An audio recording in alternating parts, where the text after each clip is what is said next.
Om Swastiastu, Om Awignamastu, Namo Sidam.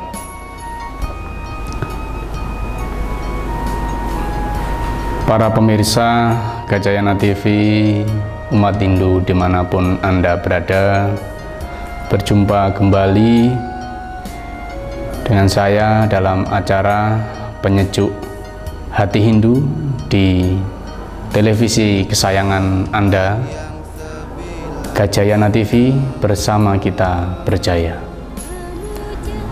Bapak Ibu umat sedharma yang berbahagia, pada kesempatan hari ini saya akan membawakan sebuah topik atau judul Dharma Wacana, yaitu kama dan karma untuk mencapai bahagia. Dalam kehidupan kita sebagai umat manusia, tentu kedua hal ini, kama dan karma, itu akan melekat dalam diri manusia. Setiap manusia itu memiliki kama dan karma yang harus dilaksanakan. Kama adalah keinginan. Dalam bahasa Sanskerta, kama itu artinya keinginan. Karma itu dari akar kata Sanskerta kri yang artinya berbuat atau bekerja. Jadi kama itu adalah keinginan dan karma itu adalah perbuatan. Nah, dalam kehidupan kita, kama dan karma itu seringkali terkait satu sama lain.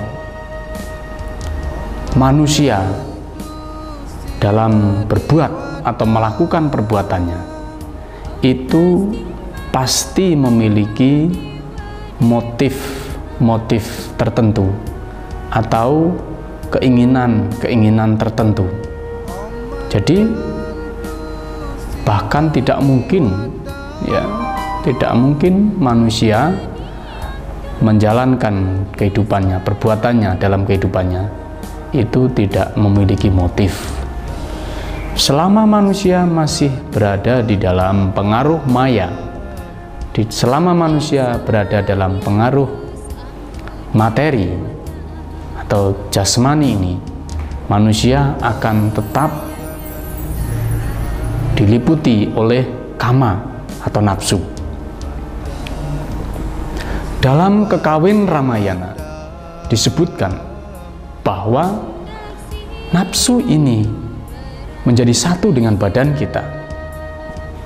Ragati musuh maparu, rihatiu tongwanyo tanmadoh rengawa. Jadi menurut Kekawin Ramayana ini disebutkan bahwa nafsu itu menyatu dengan raga kita, raga hati. Tetapi dia kalau tidak dikendalikan itu ibarat musuh maparu. Jadi ibarat musuh yang ada di dalam badan. Rihatiu, di hatilah tempatnya, tak jauh dari badan. Tanmadoh rengawa. Jadi itulah nafsu atau kama yang ada di dalam diri kita. Ia akan menjadi teman kalau nafsu itu kita kendalikan. Nafsu itu bisa kita jadikan sebagai satu motif yang baik untuk melaksanakan perbuatan. Tetapi ingat, nafsu kama itu akan menjadi musuh dalam diri manusia manakala keinginan itu tidak terkendalikan. Keinginan itu sudah merajalela, tidak bisa dikendalikan oleh manusia sendiri. Inilah yang seringkali terjadi di dalam kehidupan kita. Seringkali manusia itu diliputi oleh nafsu serakah, keinginan yang menggebu-gebu, nafsu yang tidak bisa dikendalikan, sehingga di dalam dia melakukan perbuatannya itu, dia tidak dikendalikan oleh hatinya, oleh nuraninya, tetapi dia hanya dikendalikan oleh nafsu semata, oleh keinginan belaka.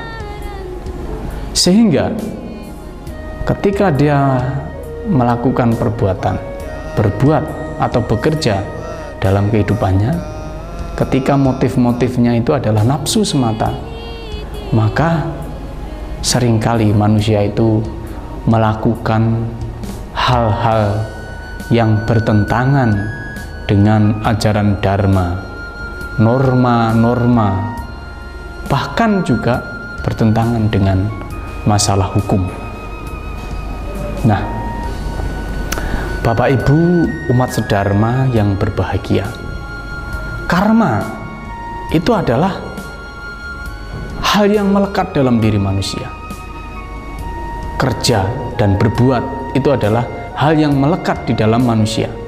Di dalam Bhagavad Gita dikatakan bahwa manusia itu diciptakan dengan guna dan karma. Guna itu sifat kepandaian, karma adalah perbuatan. Jadi manusia memiliki sifat, dan sifatnya ini harus dilakukan sebagai dasar untuk melakukan perbuatan.